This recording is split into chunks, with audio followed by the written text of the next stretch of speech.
याद हैं। बिहार गीत के रचयिता कौन थे? सत्यनारायण, है ना, तो वो भी यहीं से पढ़े हुए हैं। उसका न्यायमूर्ति आफ्ताब आलम। तो ये स्कूल जो है काफी इंपॉर्टेंट है। तो ये बस इतना याद रखिएगा कि सबसे पुराना स्कूल कौन सा है बिहार का, तो पटना कॉलेजिएट स्कूल है। और इसका स्थापना वर्ष जो है 1835 है। ये देखिए, ये क्वेश्चन अभी हम लोग इसको डिस्कस कर ही चुके थे कि शहीद दिवस जो हम लोग 11 अगस्त को मनाते हैं, तो इसके बारे में 7 युवक आप लोग जानते हैं कौन कौन से, मतलब संख्या आप लोगों को पता था। इसमें नाम अगर आप देखना चाहें तो देखिए क्या क्या नाम है। पहला नाम उमाकांत सिंह है। दूसरा नाम है जगपति कुमार। तीसरा नाम है रामनंद सिंह, सतीश प्रसाद झा, है ना, देवी पद चौधरी, राजेंद्र सिंह और राम गोविंद सिंह। नाम नहीं याद करना, बट ठीक है, आपको अगर आइडिया है तो यूज कर सकते हैं कभी भी। ठीक है, और उसके बाद एक चीज और याद रखिएगा कि 7 नौजवान शहीद हो गए थे उस दिन, और 7 शहीदों की याद और सम्मान में एक सड़क जो वहां पे है उसका नाम रखा गया, है ना, 42 क्रांति मार्ग, पटना की बात है ये। ठीक है।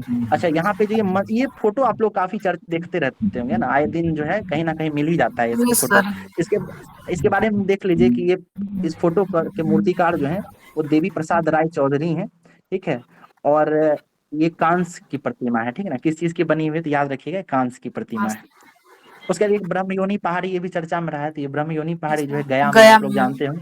हाँ, इस पे औषधीय कुछ पौधे मिले हैं। उस पौधों में का नाम जैसे दिया हुआ है, पिथेसोल्वियम डुल्स और जीबीफस जुजुबा। ठीक है, तो कोई बात नहीं, इतना नाम नहीं याद रखना, बस ये याद रखिएगा कि ब्रह्मयोनी हिल जो है चर्चा में रहा है। ठीक है, तो एग्जाम में हो सकता है पूछ ले। ये हम लोग कैलिफोर्नियम के बारे में चुके हैं। तो इसके बारे में दूसरे न्यूज़पेपर में छपा था कि मार्क की टीम जो है वो कैलिफोर्नियम की जांच करेगी। दरअसल ये जो आप पीडीएफ अभी देख रहे हैं ना, तो बिहार में जो भी प्रमुख न्यूज़पेपर छपता है और जिसमें भी कुछ अगर एग्जाम रिलेटेड चीज रहता है तो सबका इसमें संकलन है।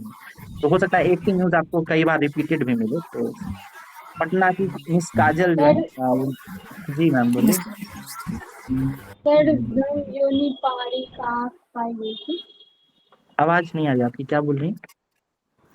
सर ब्रह्म योनि पहाड़ी कहाँ पे पाई गई थी? अच्छा, वो गया की पहाड़ी है, गया में स्थित है ब्रह्मयोनी पहाड़ी। ठीक है। कैलिफोर्नियम का बताइए एटॉमिक वेट कितना था, एटॉमिक भार? 15 पॉइंट नहीं नहीं, 98, 98, 8। 15 क्या? 98।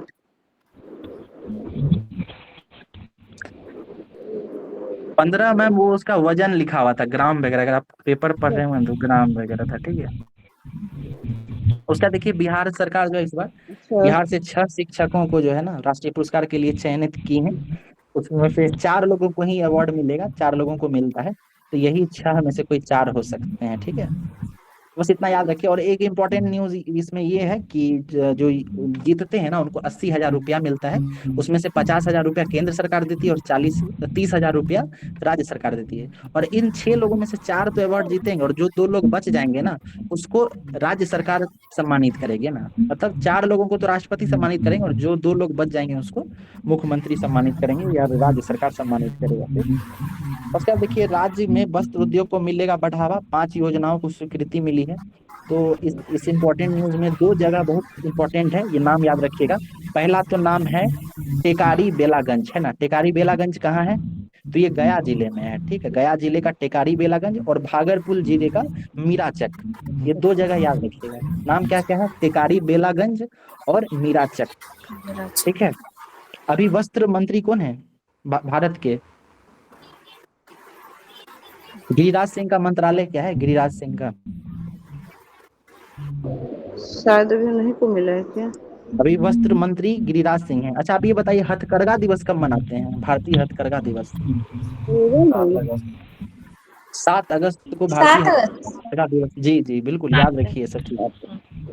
ये नाम आप लोग याद रखिए, बिहार के शैलेश कुमार जमुई के रहने वाले हैं। और ये जो अभी पैरा ओलंपिक होने वाली है, ठीक है, उसमें जाने वाले हैं हाई जंप में। ठीक है, हाई जंप का गेम भी याद रखिए, यहाँ देखिए पुरुष हाई जंप भी लिखा।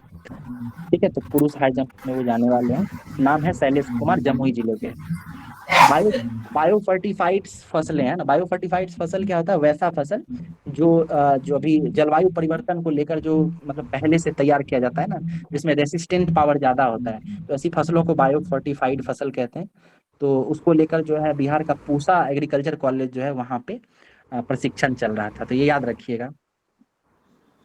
उसका ये न्यूज वही है, भागलपुर का जो टेकारी और बेलाचक मीरागंज जो हम लोग बात किए थे, तो वही न्यूज फिर से रिपीटेड है। उसके ये 1942 में महिलाओं का क्या योगदान रहा है, ये एक लेख छपा था, काफी इंपॉर्टेंट है। इसमें कुछ नाम आप लोग देख सकते हैं, जैसे इसमें जो है भगवती देवी का नाम काफी इंपॉर्टेंट है, ये राजेंद्र प्रसाद की बहन थी। उसके बाद सुंदरी देवी का नाम आप लोग इंपॉर्टेंट है, राम प्रभावती प्यारी देवी देवी है, होंगी। प्रभा देवी जो है जयप्रकाश नारायण की पत्नी है, धर्मशिला लाल है, चंद्रावती देवी है। तो ये सब नाम जो है काफी इंपॉर्टेंट है। क्या देखिए, ये एक इम्पोर्टेंट खबर है, एक किताब है जिसका नाम है भारत के 75 महान क्रांतिकारी। इसको जो है हमारे बिहार के रहने वाले, मतलब बिहार के ही जो हमारे राज उपसभापति हैं हरिवंश, उनके द्वारा इसको इसका लोकार्पण किया गया है। ठीक है, और इसको लिखे हैं डॉक्टर भीम सिंह, ये बीजेपी के नेता हैं, ठीक है, भारतीय जनता पार्टी के। और पुस्तक का नाम है भारत के 75 महान क्रांतिकारी। इसमें कुछ ऐसे क्रांतिकारियों का भी जिक्र है जो आमतौर पर हम लोग को सुनने के लिए नहीं मिलता है, मिलते हैं। जैसे टाटिया भील का नाम है, मास्टर दास सूर्यसेन का है, प्रीति लता वाडेकर का है, पंडित परमानंद झांसी हैं, है ना, यतीन्द्र नाथ मुखर्जी हैं, वाची अय्यर हैं, कन्हारे हैं, सारभा हैं, रानी गाइंडल्यू हैं। ठीक है, तो ये सब सर कुछ नाम है जो। जी मैम बोलिए। सर ये मास्टर दास सूर्यसेन वही तो नहीं है जो जी जी, वही है जो आप समझ रही हैं, लाल वही। कुर्ती का कुछ वैसे नहीं जो है। नहीं नहीं, लाल कुर्ती नहीं, लाल कुर्ती के तो दूसरे खान थे, अब्दुल वो गफ्फार। अब्दुल गफ्फार खान। हाँ, ये जो है ना सचिंद्र हाँ नाथ, सॉरी, ये मास्टर दास सूर्यसेन, ये जो है ढाका में जो वो बना था ना, एक क्रांतिकारी संगठन था। उसका नाम क्या संगठन का, याद कीजिए नाम, अलग अलग न्यूज़पेपर में छपा है तो इसलिए रिपीटेड है।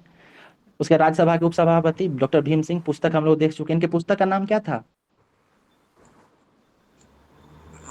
भारत के याद कीजिए, 75 75 महान। 11 महान महान क्रांतिकारी, बिल्कुल वही। और देखिए एक ये सब, ये जो है काफी इंपॉर्टेंट न्यूज़ है। वैशाली में जो है महात्मा बुद्ध से जुड़ा हुआ एक स्तूप था, ठीक है, जो क्षतिग्रस्त हो चुका था, तो उसको फिर से बनाया जा रहा है, और वहां पे फिर से जो है महात्मा बुद्ध की के अवशेष जो थे उसको स्थापित किया जाएगा। ठीक है, तो इसको स्थापित करने के लिए आएंगे दलाई लामा। अभी ये पूरा नहीं हुआ है, बन ही रहा है, बट ये न्यूज़ में था तो बता देते हैं आप लोगों को। ठीक है, यहाँ पे देखिए इंपॉर्टेंट ये है, आप लोग में जब पढ़ते हैं तो ये एक नाम आता है, बुद्ध सम्यक संग्रहालय, है ना। बुद्ध सम्यक संग्रहालय कहाँ पे है, तो ये वैशाली हम लोग पढ़ते थे। वैशाली। ठीक है, तो बुद्ध सम्यक संग्रहालय के पास ही जो है ये स्तूप का निर्माण हो रहा है, और बन रहा है ये अभिषेक पुष्पकरणी तालाब के पास। ठीक है, तो ये याद रखिएगा। उसके बाद ये ऊर्जा से जुड़ा हुआ कोई निबंध है, हाँ। उसका देखिए अभी बजट में जो है ना, हाई यील्ड वैरायटी की 109 किस्मों के बारे में जिक्र किया गया था कि उससे जुड़े हुए फसल को लॉन्च किया जाएगा। तो प्रधानमंत्री जो है वो लॉन्च किए हैं अभी, ठीक है ना, बीज 109 जो बीज है, और इसको बनाया गया है ICAR के द्वारा, है ना, Indian council of agricultural research के द्वारा। उसके बाद ये सारा भाई के बारे में एक इम्पोर्टेंट न्यूज़ था। अच्छा ये बताइए कि इसरो का जो वो है कब बना था, इसरो का गठन कब हुआ था, वर्ष बताइए। 1969। 1969 नहीं बिल्कुल है, 1915 हाँ नहीं 69। 15 अगस्त 1969 को। ठीक है, ये देखिए काफी बहुत इंपॉर्टेंट न्यूज़ है, और हमको लगता है कि ये पूछ सकता है। और ये न्यूज़ क्या है कि उत्तराखंड पहला राज्य बन गया है जो GDP के जगह पे एक नई प्रकार की जो इकोनॉमिक जो डेवलपमेंट है उसको गणना करने के लिए एक नया मैकेनिज्म लेके आया है, और उसका नाम रखा है वो GEP। ठीक है, ग्रॉस इन्वायरमेंटल प्रोडक्ट। ठीक है, सकल पर्यावरणीय उत्पाद। तो पूछ सकता है कि भारत का कौन सा राज्य है जो GDP के स्थान पर GEP का कर रहा है, यूज कर रहा है या पालन करेगा, तो वो याद रखिएगा, उत्तराखंड है। ग्रॉस ठीक है, इन्वायरमेंट प्रोडक्ट। अच्छा ये बताइए कि भारतीय राष्ट्र ध्वज है उसका, उसके कौन थे रचनाकार, कौन थे, पिंगली वेंकैया। पिंगली वेंकैया। ठीक है, तो उनका भी जो है अभी पुण्यतिथि था, तो उसके लिए एक न्यूज में था। ठीक है, देखिए एक बहुत इंपॉर्टेंट न्यूज ये निकल के आया कि काकीनाडा एक जगह है गोदावरी तट पर, तो भारतीय राष्ट्रीय कांग्रेस का जो 1923 का जो अधिवेशन हुआ है, ठीक है, वो यही काकीनाडा में हुआ था। तो हम लोग इम्पोर्टेंट जब अधिवेशन देखते हैं तो ये छूट जाता है हर बार, है ना। 22 वाला हम लोग पढ़ते हैं क्योंकि वो बिहार में हुआ था, गया में। 22 वाला गया में, 22 वाला ही हुआ था ना। तो ये 23 वाला है ना, वो भी याद रखिएगा कि काकीनाडा में था। और इसमें इम्पोर्टेंट क्या हुआ था, तो दो चीज इम्पोर्टेंट है। पहला क्या है कि मौलाना मोहम्मद अली ने कांग्रेस अध्यक्ष के रूप में वंदे मातरम गाने पर ऐतराज जारी किया था, ठीक है, मतलब ऐतराज किया था। और तभी से यह राष्ट्रगान अधूरा हो गया। मतलब अभी भी आप सुनते होंगे कि कई जगह पे ये वंदे मातरम गाने पे कुछ लोगों को आपत्ति रहती है। तो उसका जो है ना शुरुआत यहीं से हुआ था, काकीनाडा 1923 से।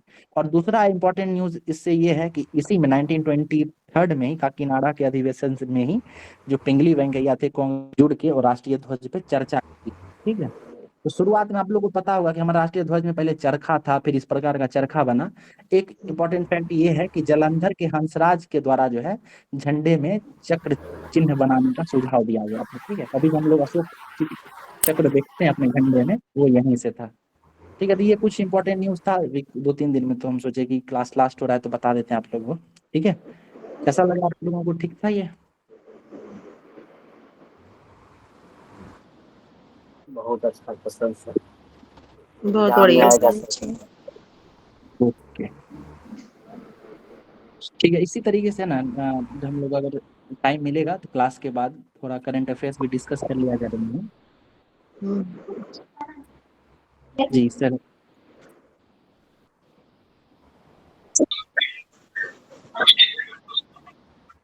बिल्कुल सर। बिल्कुल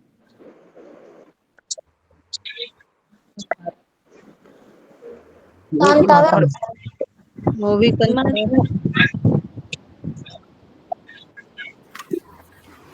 आत्म लिखा हुआ सट्टम और हिंदी में है कंतारा फिल्म। यस जो मेनन है सर, एक और है माथुर पर था।